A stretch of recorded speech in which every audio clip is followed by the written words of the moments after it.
Spider-Man! Hi everyone, it's me, Spider-Man No Way Home. Let's watch if MatPat is right or wrong. Together, let's go. August 23rd, 10:40 PM. Be careful what you wish for, Parker. Spider-Man the trailer. How many times did MatPat watch it? Hello, 10 Peter. times? Alright, anyone see anything new this time? New. There's a black cat on the wall at 56 seconds. Could be a Felicia Hardy clue, you know. The black cat. I think we noticed that around pass number 246. Oh my god, 240. Oh wow. And no. Maybe we do another round at 0.75% speed. You ever wonder whether we're starting to miss the forest for the trees on these things? Yeah. You mean apart from being in a video production bunker all day and thus seeing neither forests nor trees? No, I mean like, sure, there are Easter Watching neither forest or trees because they have to edit. Sorry. eggs in the trailers that get paid off later, but I mean, really, how deep does the rabbit hole truly go? I mean, how much of this is real? Are they really thinking this hard, planning all this out, or is it just us? Speculating, grasping at straws, just looking for the next little detail that we can desperately cling to in order to claim another 15 minutes of relevance. Are we just wasting our lives watching the Spider-Man trailer 300 times to pick apart every last detail? What's Maybe. today's date again? August 23rd? Uh-huh. Why? It's just coincidence, come on. Sometimes. It's not stars, it's just coincidence. What are you looking at? Okay, Wonder Vision. Oh!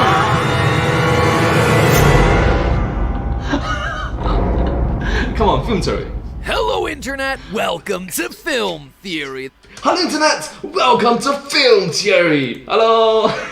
Know that this video came out before the Spider-Man No Way Home video came out. So, movie came out, so yeah, let's take this video with a grain of salt. Thank you. The show that knows you'll always find your way home to our like and subscribe button. Like and subscribe! Like and subscribe! Like and subscribe! Thank you. Speaking of likes, holy cow did people like that Spider-Man No Way Home trailer. In 24 hours, the thing amassed a total of 355 million views, annihilating Wow. the previous record holder, Avengers Endgame, with its mere 298 million. And it's not hard to see why. A new Spider-Man sequel isn't a pedigree by itself. It's not a prequel about a character who's already died. It's not an origin story for a character no one's ever heard of. It's not whatever Eternals is trying to be, which, gotta be honest, they're at the final trailer stage and I still don't see any semblance of a story there. But case in point, it really pays respect to nearly 2 decades of storytelling and also 3 generations of Spider-Mans. None of those things. Instead, it's the payoff to one of cinema's greatest, most recent cliffhangers, starring the most beloved Marvel superhero of all time. That alone has got to get people more excited than Tim Burton in a Spirit Halloween store. Not that pull off Spider-Man Then off. add to that a potential multiversal crossover with resurrected pre-Disney villains and classic Spider-Man, and yeah, you got something that's gonna make Thanos' numbers look like chump change. Tobey Maguire! Andrew Garfield! You know that if Tobey Maguire and Andrew Garfield are actually in this thing, one moment of them doing the Spider-Man point at each other and the internet will melt. Literally just pull up and melt on the floor. Oh, and here's the other thing everyone in the blogosphere is forgetting. Into the Spider-Verse. Yeah, that's also a Sony property. Can you imagine? It's like, so, hi, I'm I'm Peter, this Peter, and this Peter. Spoiler alert, there's absolutely a 100% chance that Miles Morales and a Spider-Verse reference will appear in this movie. What I'm really Yes, correct. They just hope that there's a new, more inclusive, more welcoming, more understanding society of story law that the audience wants. That, well, have Black Spider-Man, Miles Morales. hoping for here is that there's a fully animated segment within this film, but either way, you don't just waste this chance to promote your other massive Spider-Man property about multiversal crossovers within this movie about Spider-Man and multiversal crossovers. Anyway, now that we've all seen it, or I guess I shouldn't say all, but again, 355 million people in 24 hours is about as close to all as we get in terms of unifying experiences, outside of course like the planet exploding or I don't know, the McRib coming back. A lot of us have also noticed that something feels kind of off about what's actually happening within this trailer. Like, Stop for a moment first. Do recognize that Spider-Man is a multi-billion franchise. Multi-billion dollars, huh? So, yeah. Case in point, even right now, after No Way Home have came out already, right? Right now it's in the year 2022. From what I know, it earned billions of dollars. So just this one movie alone is billions of dollars. It's worth billions of dollars. So that's a lot of money. Like, why would a fugitive Peter Parker wanted for murder actually go back to his high school? Why is it snowing indoors? Why is Doctor Strange lying to Wong about a dangerous spell? And when did Flash Thompson get that dye job? It's not so much that the apparent sequence of events don't make sense, it's that the actions of the people making them don't seem to align with how we necessarily expect them to act. Something is going on here, and there are already a ton of interesting theories circulating. Is Doctor Strange being manipulated? Is he a variant from another universe? Is this some kind of It's a Wonderful Life fake wish fulfillment dream scenario to teach Peter a lesson about why he's wrong to turn to magic to solve his problems? Yes, with great power comes great responsibility. And also, the Peter Tinker becomes Spider-Sense? Yeah.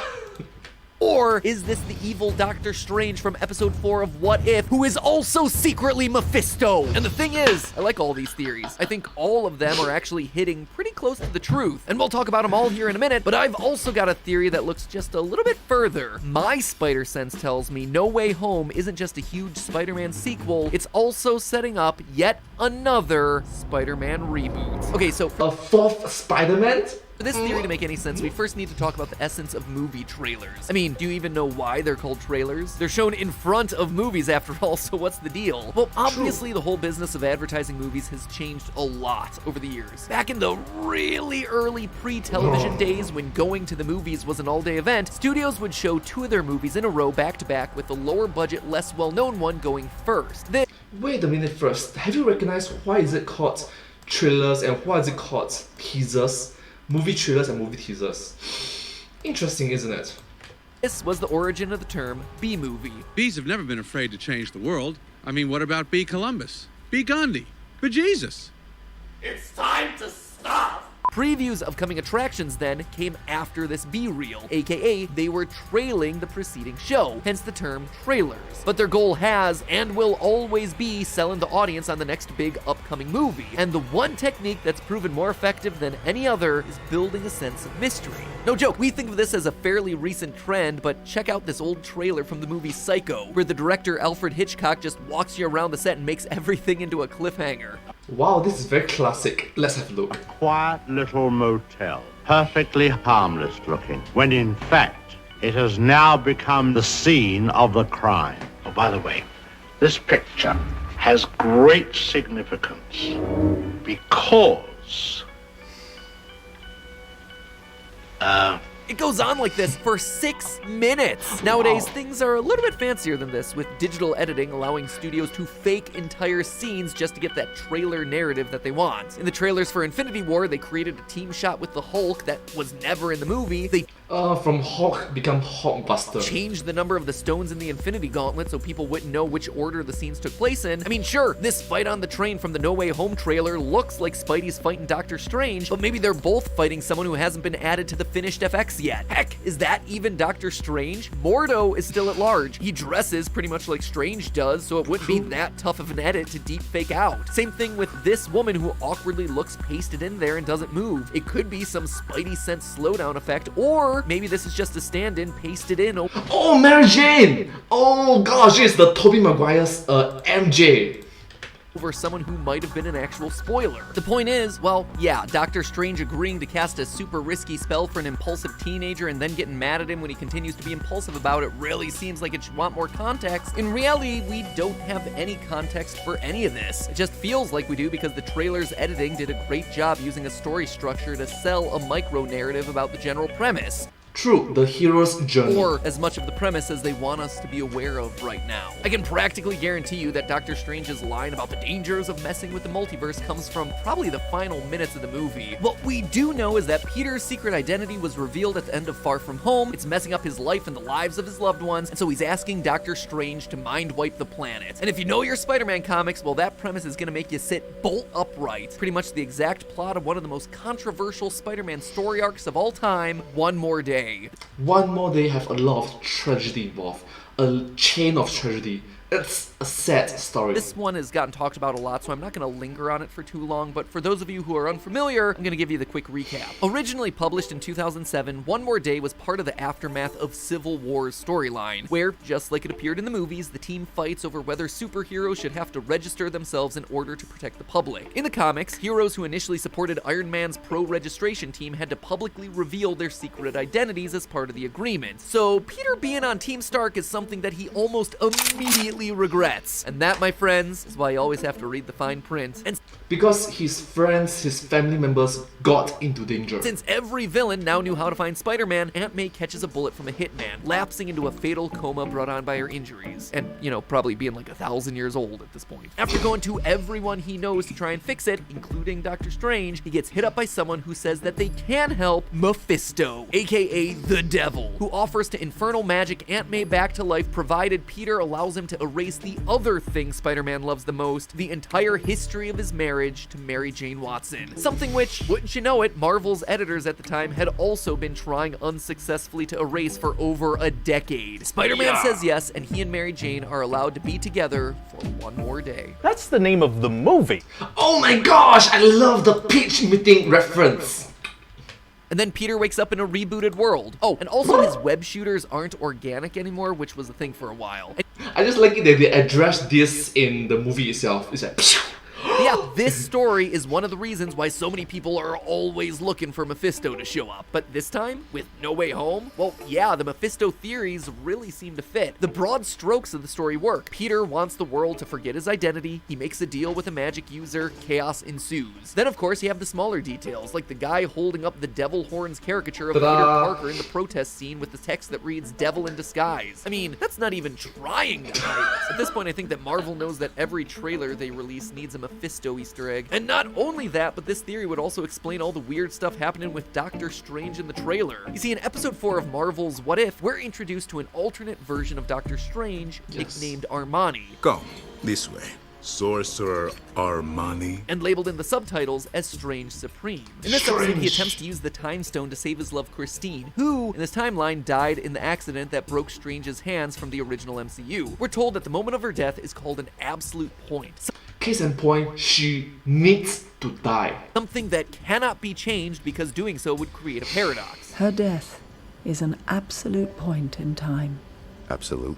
Unchangeable. If you erase her death, you never start your journey. You cannot reverse an absolute point. Strange, being the stubborn guy he is, decides that all he needs is to become more powerful. And so he summons a slew of creatures in order. And, well, like, hi, can you borrow your powers for a while first? Thank you. In order to absorb their magic. I need to borrow your powers. Do you mind sharing a tentacle or two? His transformation at this point is, fairly demonic. Some would even go so far as to call him the devil. Eventually, he becomes powerful enough to shatter the absolute point. Except, there's one problem. Like breaking a load-bearing beam in a house, demolishing that moment in time causes the universe to collapse around him. His universe, not our universe, not others' universe. His universe. A Strange Supreme struggles to keep the universe intact. The very fabric of reality crushes him into a small purple gem. Now, I bet you're thinking, so what, Matt Pat? This sounds like a complete story. Alternate universe Doctor Strange destroyed his own universe out of arrogance. Story closed, right? Well, maybe not, right, theorists. For one, we hear this line at the end of the Spider-Man trailer. Be careful what you wish for, Parker. It's a warning that would believably come from a Doctor Strange who just wished to have his love back and sacrificed his soul and entire universe to get it, only for that to backfire horribly. Also, notice how No Way Home's Doctor Strange still wears the Eye of Agamotto? Something that, I don't know, Thanos destroyed back in Infinity War? Now who has an intact version of that charm? Strange Supreme in What If? And the similarities just keep going. Wong, in the What If episode, gives a warning that Strange immediately ignores, pretty much paralleling the exact same scene in the Spider-Man trailer. Well, I'm going to start the kettle. I suggest you join me before you do something reckless. Strange. Don't cast that spell. It's too dangerous. No.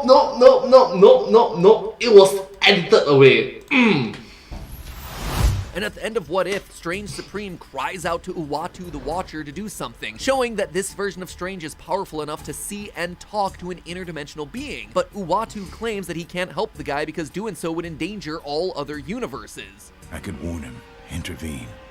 but the fate of his universe is not worth risking the safety of all others. This proves it's quite unfortunate to see that your universe dies and like the watcher just watch.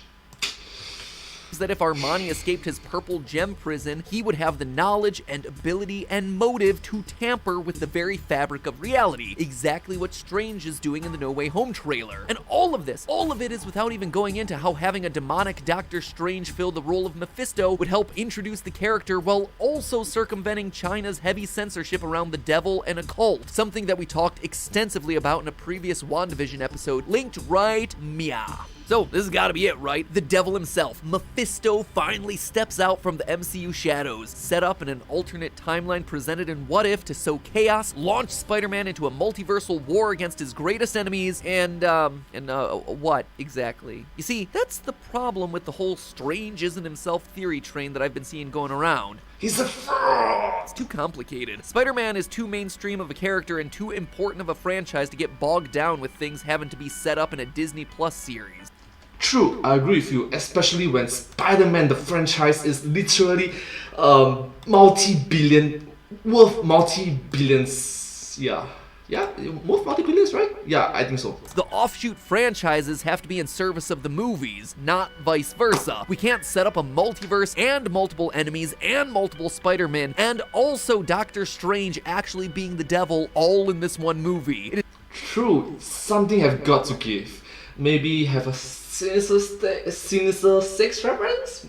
It's just way too much. Plus, you don't even have to go that far. There's a better fit for this story found in the comics. One that doesn't require Mephisto, and one that, quite honestly, more closely follows what we see happening in the trailer. I don't know why no one's brought this one up in public discourse yet, but the clear parallel to the story in No Way Home isn't One More Day, it's the story's follow-up, the lesser-known One Moment in Time. Now, people don't tend to know this one because One More Day was so unpopular that a lot of fans refuse to acknowledge anything that came after it in the timeline. But stop me for a minute if any of these plot points sound familiar. After Peter Parker's identity gets out, his family and loved ones are suddenly put into danger, and he goes not to Mephisto, but rather to Doctor Strange for help, asking Strange to erase the world's memories of his identity as Spider-Man. To quote from the comic, "I blew it, Strange. I put my family in the crosshairs. I need the world to forget that I'm Spider-Man." Strange then disappears to think it through, just like in these shots from the trailer. After consulting with Mr. Fantastic and Iron Man, Doctor Strange agrees. He creates a protective bubble for Peter to be shielded from the spell and starts his magic. And oh wait, wouldn't you know it, Peter starts having second thoughts, regrets his decision, and decides to pull Mary Jane into the protective bubble so she doesn't lose her memories.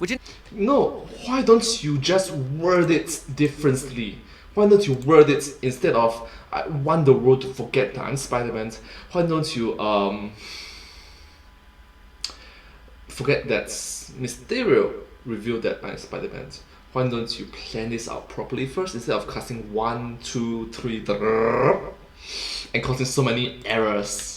In turn causes chaos. So to recap, we've got ourselves Peter asking Doctor Strange to do a memory scrub and then changing his mind mid-abracadabra because he's torn about losing his loved ones. Sounds like we might have found ourselves the real source of this story. In the end, Mary Jane is like, "You should have let me forget too," and TLDR, the lesson is that Peter needed to grow up and not rely on magic to solve his problems. To quote from the story, "I should have listened to Doc Strange when he told me there were a lot of things he could do with his magic, but I didn't, and he was right. In the end, I just needed to grow up and face the inevitable," which grew up. With great power comes great responsibility. to me sounds exactly like the moral of a Spider-Man growing up and becoming an adult story like we have with Tom Holland in No Way Home. And to get there, you know, he just needs to hop between a few different universes to talk to older, wiser Spider-Men who've been in his shoes before. But wait, there's one final universe that we've neglected to mention in this entire theory, and that's ours. And this is where the reboot stuff comes in. You see, the world seems to have forgotten that Disney and Sony still have an awkward step-parent relationship with Spider-Man. Sure, Disney may have convinced Sony to give them streaming rights to Spider-Man through 2026, but what about the other deal? The one where Sony still owns the movie rights to all of Spider-Man, but they co-produce the main ones with Marvel Studios so they can be in the MCU. As far as anyone's saying publicly, that's apparently still set to expire when Tom Holland's current contract for this solo movie, as well as one more yet unknown Marvel. No Way Home never leaves. appearance are concluded, which means one thing: it's quickly becoming renegotiation time, and that means there's always a chance that Sony decides to take its web-covered ball and go home. Which brings us to our other theory today: whatever happens in Spider-Man No Way Home, whichever other villains show up, whichever other Spider-Men appear, by whatever means Wanda Maximoff zaps in during the post-credit scene to set us up for the multiverse of madness, the story is going to wrap up in such a way that while there can be a path forward for Tom Holland's Peter Parker, he can also be soft rebooted as a different Peter Parker, or heck, a different Spider-Man like Miles Morales, if and when things between Disney and Sony don't go well. I mean, you think it's just a coincidence they chose to go all in on a premise that's based on two comic storylines that literally were created to reboot the character? Consider this: Peter says that he wants the world to forget that Mysterio revealed his identity, but immediately interrupts the spell to preserve certain memories for certain people. It's clear that what he really wants is the opposite of that famous Uncle Ben line: to have the power of being Spider-Man without the responsibility that comes with it. And I'm just glad that in the movie itself, instead of having an Uncle Ben who said it, they want to be more inclusive and say that why don't we have a female character, a female role model to say it as well. With great power comes great responsibility. With great power, there must also be something like around the wants to be Spider-Man, but also wants personal connections that aren't put at risk, just like Peter did in One Moment in Time, and also in Sam Raimi's Spider-Man 2, and also again in Amazing Spider-Man 2. Tom Holland in this movie is gonna have to learn that you can't have it both ways. He's gonna have to make a choice. The problem is you trying to live two different lives. The longer you do it, the more dangerous it becomes. He'll have to give up one part or the other of his double life. And the thing about that is, basically any decision he makes in that scenario in any direction completely upends the Spider-Man status quo. Alright, stop for a moment first. Let's listen to what Mepe have to say. Staying as Spider-Man and memory wiping everyone, well, that turns every character relationship into a clean slate. Moving forward as Spider-Man without a memory wipe, he's gonna have to distance himself from his loved ones because they're now in danger. Giving up the mask entirely to someone else so he can live a normal life with his loved ones? Yeah, that's big reboot time. I'm sure you all can think of more than that, but what all those scenarios have in common is that they're open-ended and reboot ready if Sony or Disney start having second thoughts about the joint custody agreement.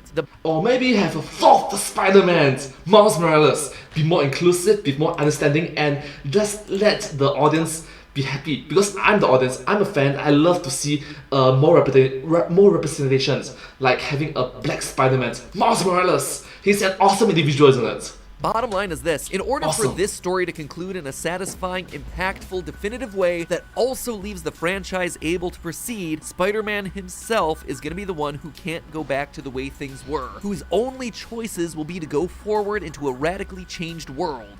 Literally no way home. In the end, it's Peter who'll truly have no way home. But hey, that's just a theory. A film theory. And cut.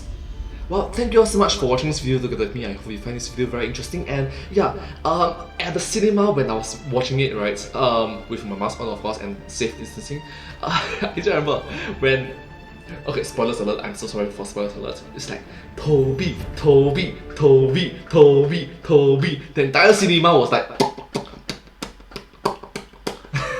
we were just so anticipating for it, you know? But and also, hey, that's just... Let's see the meme. 30 years old me, I don't think he will recognize me. It's been years. Math teacher at the superstore. Hello Peter. 30 years old me. Oh wait a minute. Now I feel old. Yep, that was awkward. Well, anyways, thank you all so much for watching this video together with me. I hope you find this video very interesting and just quite awesome to watch, isn't it? If you do like this video, please remember to like, share and subscribe to my channel and comment down below if you have anything to share with us.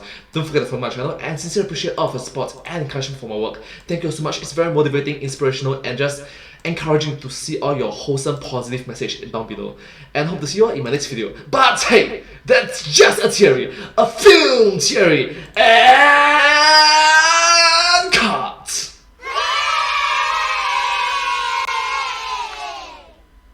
And I hope to see you all in my next video. Bye! Subscribe! Thank you.